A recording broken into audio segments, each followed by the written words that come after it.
Hello, dear fans, friends, and subscribers. Welcome back to Cricket Happenings.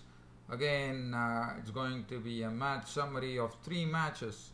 One is the match between India and South Africa, where one was thinking that Cheteshwar Pujara would be the key for India, but unfortunately, it was not the case as the Indians were reduced to the Indian innings was in real tatters at one point in the innings where they had lost a lot of wickets and the score read 92 for 7, and it was only because of Hardik Pandya, who is having it is his first tour in South Africa and really launched a counterattack on the South African bowlers, but unfortunately could not reach his century.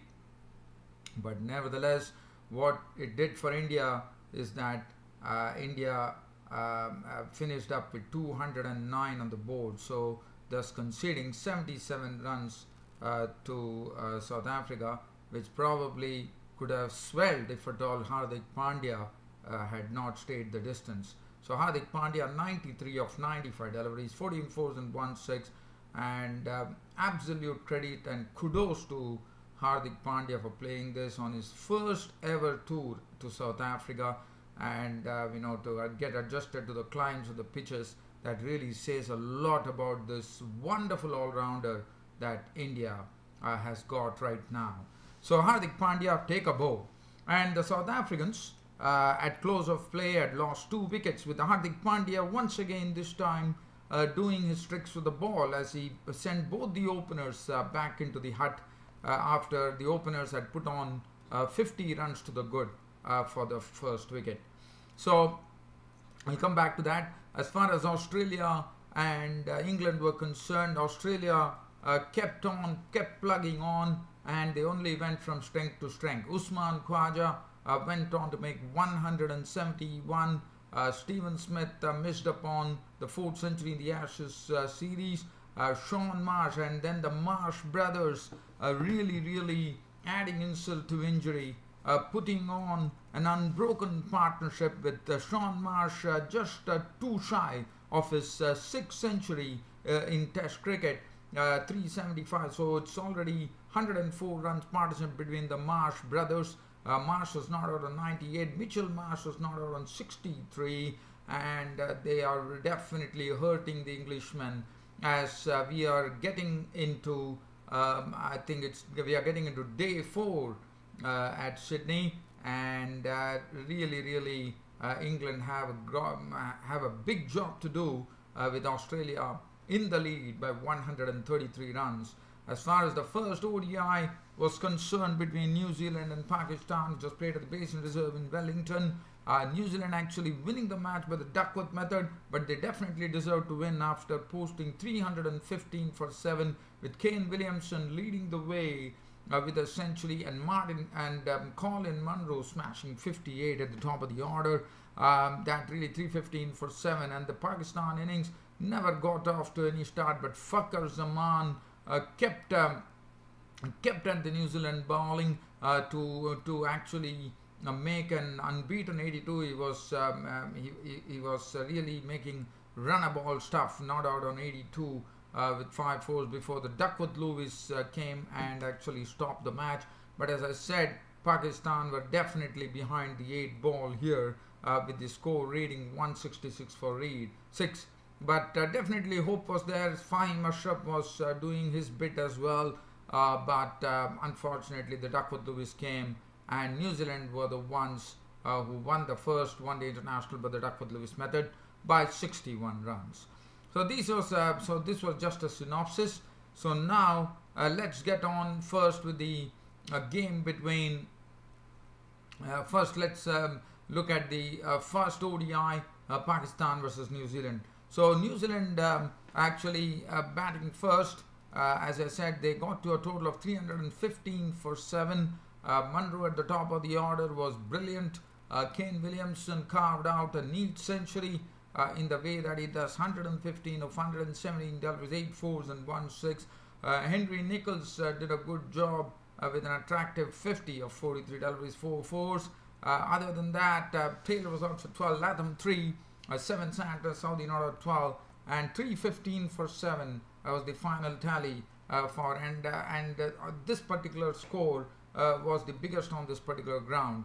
Mohammad Amir had 1 for 57, Ruman Reis was costly, 1 for 68, Hassan Ali did well but picked up 3 wickets for 61, Shadab Khan, Nano was known for 49, Fahim Ashraf also did well, Nano was on 58, and Fakhar Zaman had got his maiden one-day ODI wicket, 3 overs, no maiden, 1 for 19.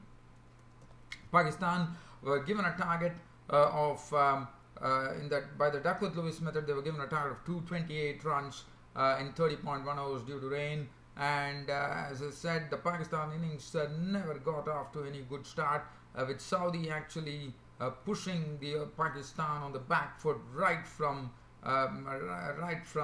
ball 1, as Azhar Ali and Babar Azam were LBW to Saudi for 6 and 0 respectively. Mohammad Hafiz departed for 1 to the bowling of Bolt. So Saudi and Bolt really making Pakistan work hard and reducing them to 37 for 4, with Mohammad Hafiz a victim of Bolt. Shoaib Malik was out for 13 of 14, and then Fakhar Zaman was the only one who was staying there, and definitely full credit to Fakhar Zaman for playing an innings of real note here, as he finished on an unbeaten 82 of 86 deliveries, 5 fours and 4 sixes, and that was really an impressive knock from Fakhar Zaman.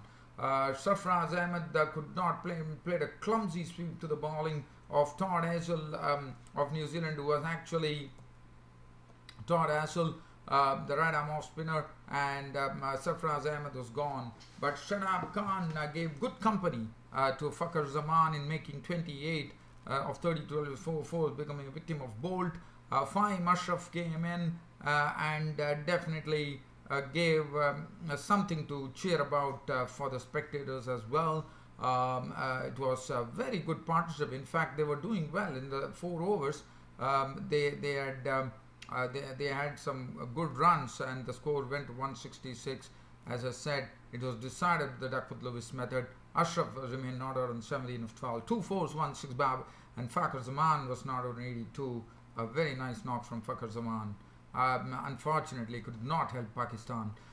Saudi 3 for 22. So New Zealand actually going 1-zip in the ODI series. Saudi did a good job, 3 for 22. Bolt 2 for 35 was brilliant. Ferguson showed that he could be quite pacey at times, sometimes breaching the 150 kph mark. 7 overs, no maiden, none for 40. Santner 6 overs, 1 maiden, none for 39. And Todd Hassel getting an important wicket of Sarfraz Ahmed, 5 overs, 1 for 29. And the man of the match went to Kane Williamson.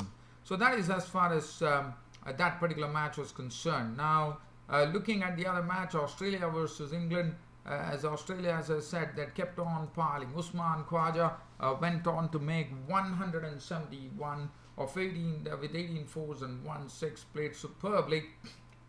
And Mason Crane got his maiden test wicket there, as he forced Khwaja to come down to him, and Barristow behind the stumps whipped off the bails. He was gone for 171. Stephen Smith, as I said, went on to miss the coveted mark of 100 by 17 runs, as he was caught in Bowl Valley for 83 with 5 boundaries, but he missed upon an opportunity to join the likes of Sir Garfield Sobers and Sir Donald Bradman of having made not Garfield Sobers, but we are talking about Sir Donald Bradman, whom he missed. Otherwise, as you know, Sir Donald Bradman is the only one who has 4 centuries under his belt in an Ashes Test series. So unfortunately, Smith missed an opportunity, and he would definitely be eyeing an opportunity in the second innings if Australia get a chance there.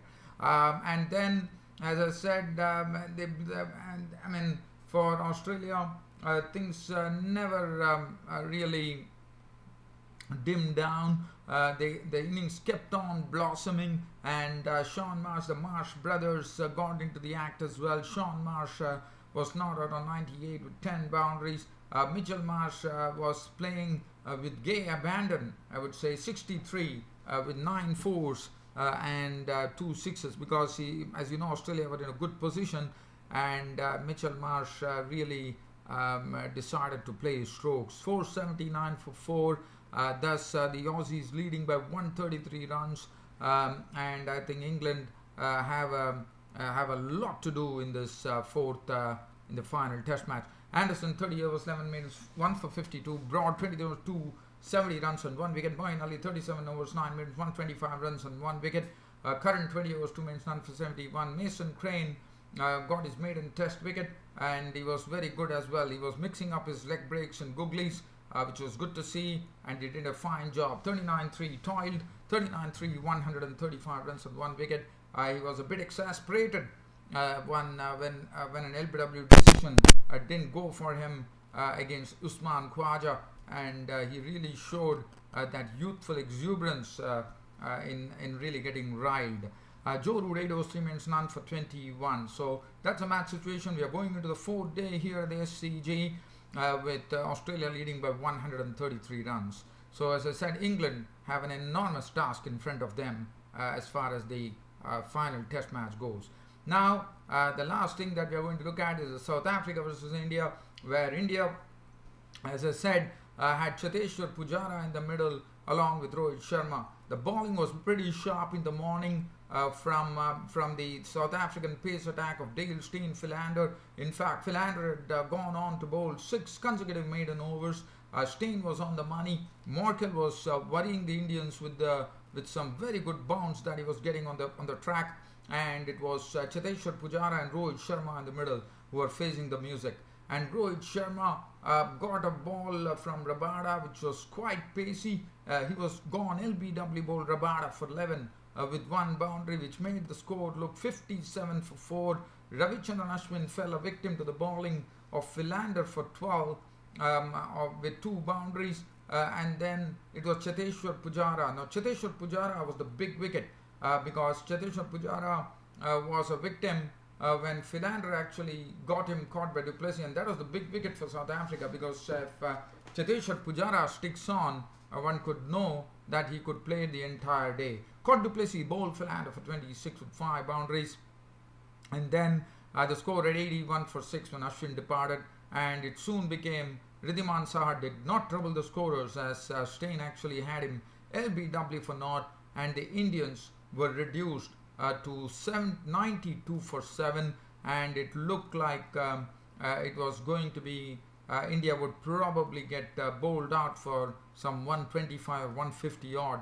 But Hardik Pandya, who was actually Hardik Pandya was in South Africa for the first time ever on his maiden tour, I would say. Not maiden tour, as far as South Africa was concerned, he was coming for the first time. At the other end, it was Bhuvaneshwar Kumar, so 2 new batsmen at the crease, and definitely things looked very, very bleak for India. And when I was seeing Dale Steyn was steaming in, he was really getting the ball to talk there, especially Hardik Pandya was really, really struggling as he was getting squared up. Sometimes he was very fortuitous to actually see that edges didn't carry, and one of the edges definitely carried. Du Plessis was the one who grasped it, and that was a big miss, and that really and Hardik Pandya decided. And for Hardik Pandya, one thing that happened was that Dale Steyn was out of the picture. He had to go out because of the injury, and I'm also told he could even miss the rest of the series, and that is not good news for South Africa. Hardik Pandya was simply good. I mean, once Dale Steyn was out of the firing, I thought Steyn was the one who was really giving headaches to Pandya, and once Steyn was out of the picture, Hardik Pandya took over. He decided to really counterattack the South African bowlers. He played some very, very good. In fact, one of the shots that Hardik Pandya played was coming down the wicket as if he was treating one-on Philander like a spinner and beautifully turning his wrists over through the mid-wicket region for a boundary, clouted the spinners for a wonderful 6, and he also went after Morkel by actually playing him very well, and he also played a shot, the ram shot, which was bowled at 145 kph. He managed to put it over into the pickets as well. So Hardik Pandya was a picture of confidence. As I said, the only man who really troubled Pandya, according to me, was Dale Steyn. And since Dale Steyn was not there, not taking any credit away from Hardik Pandya on his very first tour of South Africa, and at the other end, Bhuvaneshwar Kumar was giving him lively company. He was blocking well, and Hardik Pandya also. One thing very good to see was that Hardik Pandya was definitely talking with Bhuvaneshwar Kumar whenever he used to miss a delivery or probably do a mistake, and he used to talk to Bhuvaneshwar Kumar, probably asking him whether what he did was something right or wrong. And it was good to see that Hardik Pandya was wanting to know, he wanted to make sure that he stays there, and definitely that was something which really frustrated the South Africans, as both went on to put a 99 runs partnership, with Hardik Pandya striking the ball fiercely and with great timing, and he was really good to watch. He really counterattacked in the way that de Villiers and du Plessis did to the Indians, and that really, I would say, salvaged a bit of pride for the Indians, as Hardik Pandya and Bhuvaneshwar Kumar were going well with the 99 runs partnership. So very unfortunately, after that, Kagiso Rabada came into the act, and Kagiso Rabada got the wicket of Hardik Pandya when he forced Hardik Pandya to go and actually touch a ball which was leaving him, and Quinton de Kock took the catch. He was gone for 93 with 14 fours and 1 6. Bhuvaneshwar Kumar was a victim of the bowling of Morne Morkel, as Morne Morkel got the ball to bounce and Bhuvaneshwar Kumar jabbed at it. Quinton de Kock took the catch. He was gone for 25 with 4 boundaries, and Shami and Bumrah added a few runs, as India were all out for 209, and thanks to Pandya, India only conceded 77 runs lead to South Africa. Shami was not out on 4 with 1 boundary. Bumrah was a victim of the bowling of Rabada for 2, and 209 all out. And now let's have a look at the bowling figures of the South Africans. 14.3 overs, 8 minutes, 33 runs with 3 wickets. Fernand Philander did a good job. Steyn unfortunately had to return back. 17.36, 51 runs and 2 wickets. Morne Morkel 98, 6, 57, 2. Rabada 3 for 34, bowled excellently. 16.4 overs, 4 minutes, 3 for 34. And Keshav Maharaj 6 overs, went for 20. So with the 77 runs lead, the South Africans started their second innings with their openers, Aiden Markram and Dean Elgar. And Dean Elgar definitely knew where his off-stump is after the blemish that he committed in the first innings against Bhuvaneshwar Kumar. But Bhuvaneshwar Kumar definitely bowled a nice testing line. Bumrah, on the other hand, also did well. Every bowler from India, I thought, was doing a good job, with the batsmen being very cautious. And as that was going on, slowly the partnership started taking root, and Aiden Markram was willing to play his strokes, which is good to see. Elgar was also doing a fine job, and Markram and Elgar had put on an opening partnership of 52, and that was good going for the South Africans.